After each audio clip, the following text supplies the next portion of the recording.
Namaskar, Om Shri Gurubhyo Namaha. In this video, we bring focus to Surya, also known as the Sun, from an astrological perspective. When we talk about the planets astrologically, there is a term in Vedic astrology which is Graha. Ordinarily, in astronomy, when we think about planets, we think about the planets that we see in the skies. The beauty of this practice of astrology is that it allows us to map the inner world through what is happening in the skies. There is a very close correlation, an exact correlation between the movement of the physical planets that we see in the sky and the inner world that is constantly in motion, that is constantly evolving, bringing us to a new version of ourselves. And that inner movement and the outer movement seem to be beautifully synchronized. This is the basic, the fundamental idea of astrology.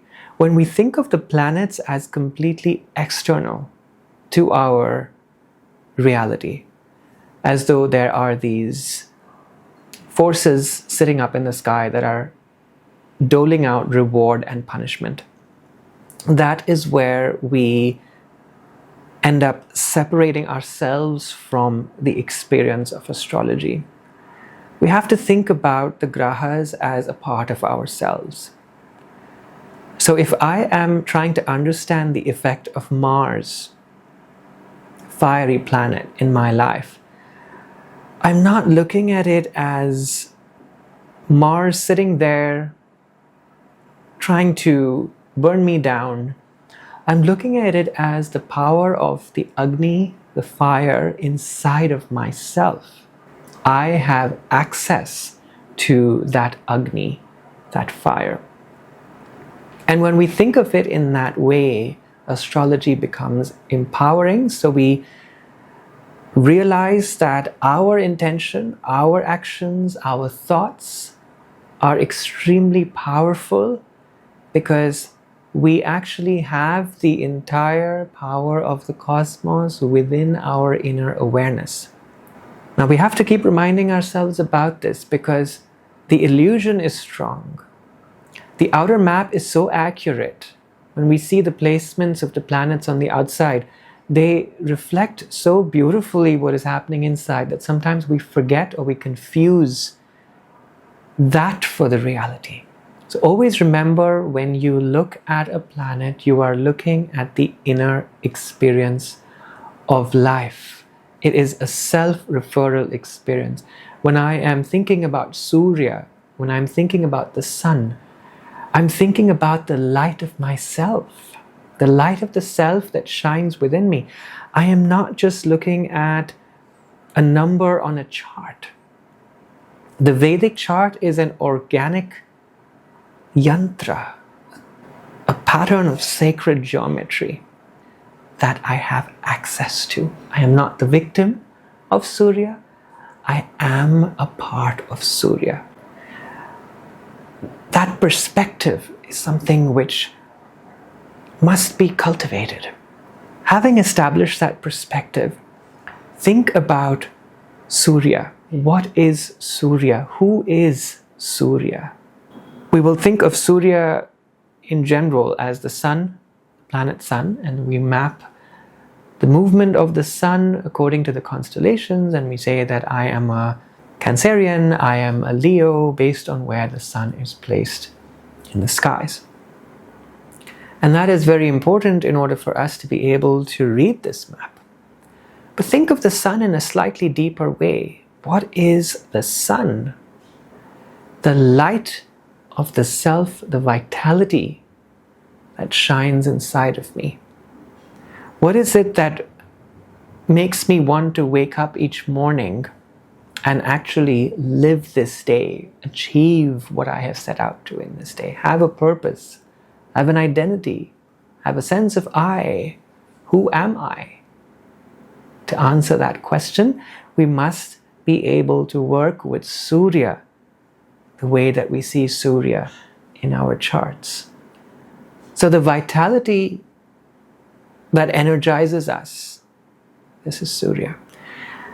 Surya is also referred to as a royal among planets. So if you think of the position, the exalted placement that Surya is given in the solar system as well, one level is the sun that we have in our solar system. There is also the galactic sun that the Vedic philosophy speaks about, around which a lot of other planetary systems also revolve.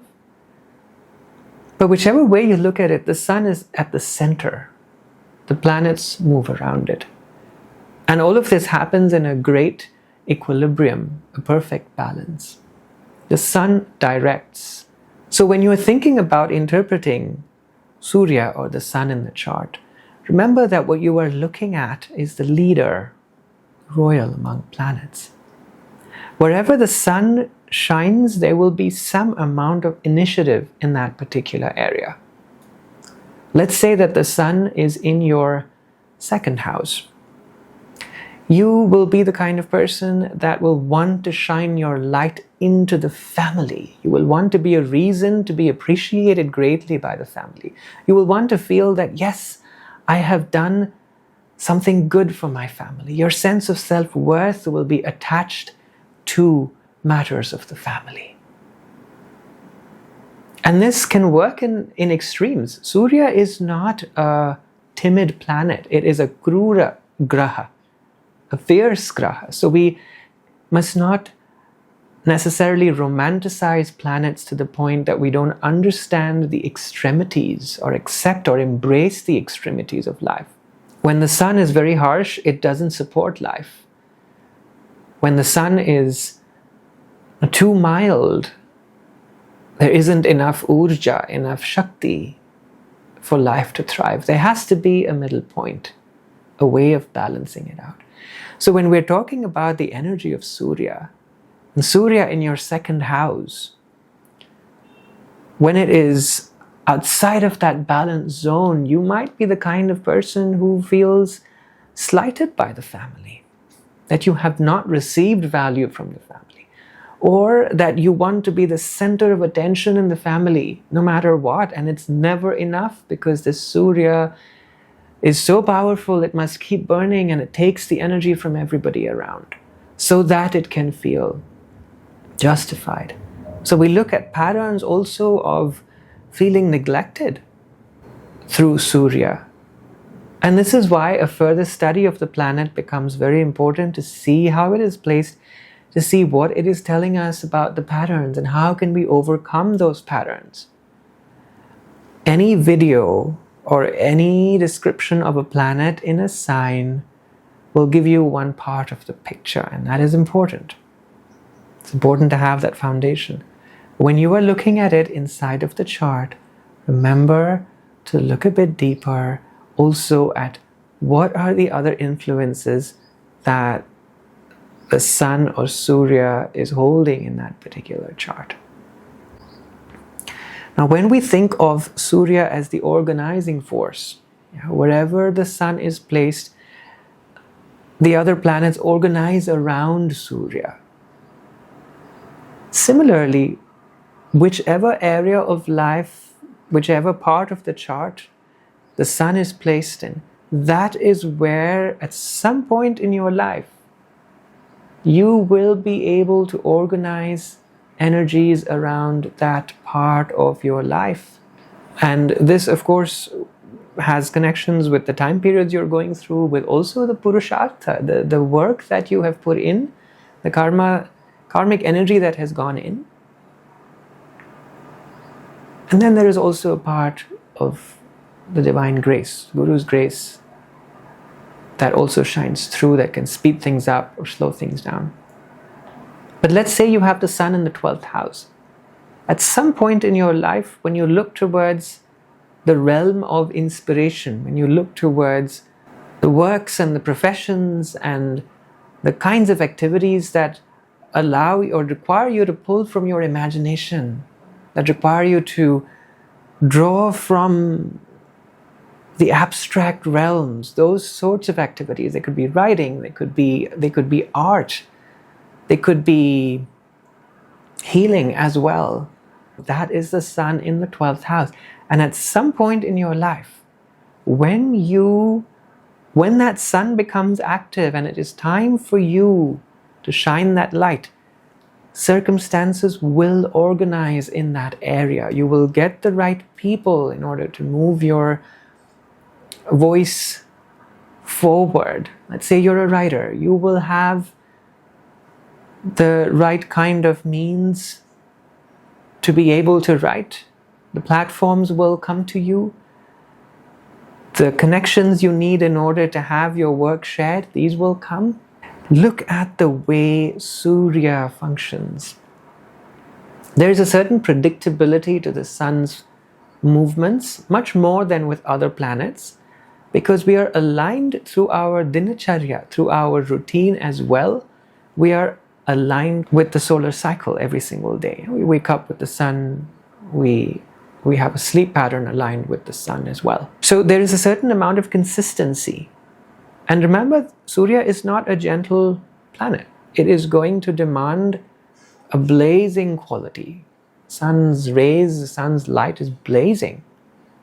It is only gentle at certain times of the day, but otherwise it is strong. That sense of acknowledging one's strength becomes very important in that sphere of activity.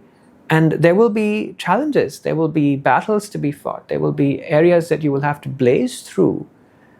So be aware of the larger picture before you start coming up with interpretations, with mathematical kinds of equations connected to planet, sign, position. Look at it in terms of where is this light meant to shine? Let us say you have the sun in the 8th house, considered to be a more intense placement for the sun. I wouldn't say challenging, because every placement has its challenge. There's always going to be areas of challenge which one has to work through in life. But the sun in the 8th house is asking you to shine your light into areas that have not yet been seen or discovered or come out into the mainstream. There is something unique about your light. Embrace that, accept it. Don't be afraid to walk the path alone at times. Don't keep looking for other people's approval. Start what it is that you have a passion for. Develop the potential that is latent. The sun is giving you the power to shine your light into areas that people have not even touched. They haven't gone in that direction. So whether it is a business, whether it is education, whether it is developing the potential in other people for whatever reasons, you have that power of Surya with you. Let us say that you have the sun in the 4th house. This is a placement where you would want to channel your emotional energy into constructive activities. You want to be able to acknowledge, to embrace your roots, and to find something in the foundations of where you are to inspire you. There's a sense of needing to be in a caring, nurturing environment, but also being a reason for that environment to be strong and powerful, and also very protected. So these are all ways in which the sun gives us an idea, a suggestion about where is Agni strong in the chart. Where does that fire want to burn? And how can it be channeled in a way that it becomes a constructive and nurturing and a powerful fire that allows your life to thrive? Remember that all of the Grahas can constantly be worked with.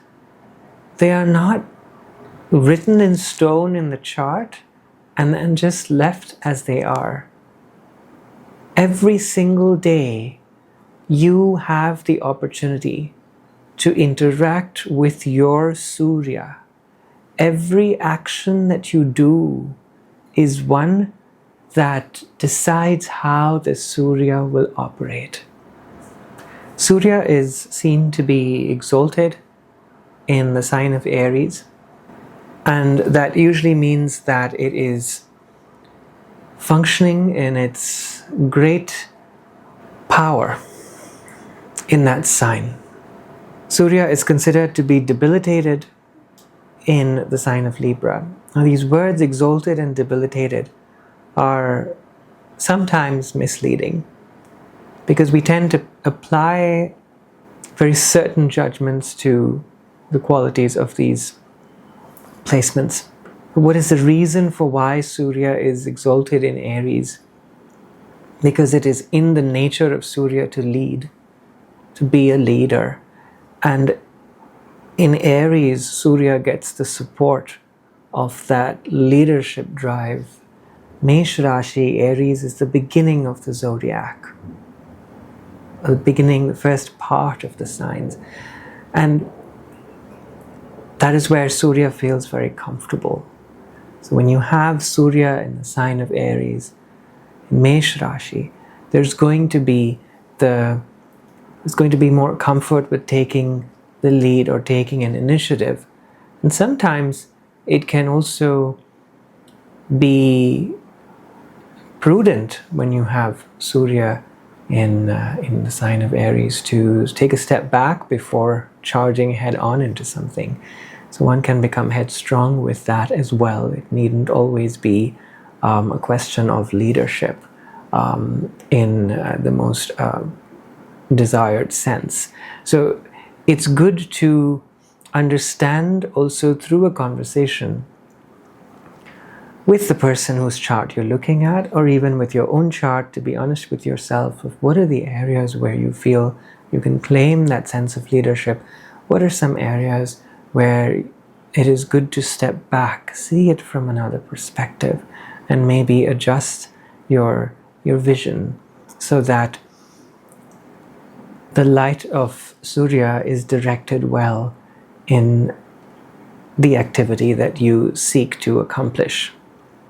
The reason for Surya or the sun again being debilitated in Libra, we call it being debilitated. When you think of Libra, it is about establishing a relationship with someone else. Surya likes to lead, it likes to be individualistic, it likes to do things its own way. But when you're combining Surya with a sign that is that necessitates seeking the opinion of others, becoming diplomatic, being able to do things in a way that is amiable to a few different kinds of people, Surya really has to adjust into a very different kind of environment. And that's why a person who has Surya in the 7th house or in Libra in some placements might be the kind of person who works well with others, is able to be that bridge between one person and the next. So be aware of this when you are thinking about, or you're trying to interpret or look at Surya's strength also in the chart, especially in these signs.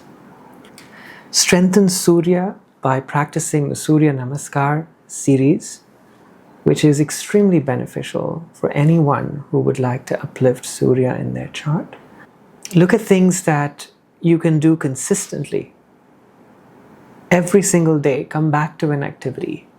Be like the sun that rises in the morning, that sets in the evening. Do that activity every single day, or at least with some regularity. There are a lot of Surya mantras, and the simplest among them is Om Suryaya Namaha. Repeat affirmations that begin with I am. Most powerful among them, Aham Brahmasmi, I am totality. Shivoham, I am Shiva.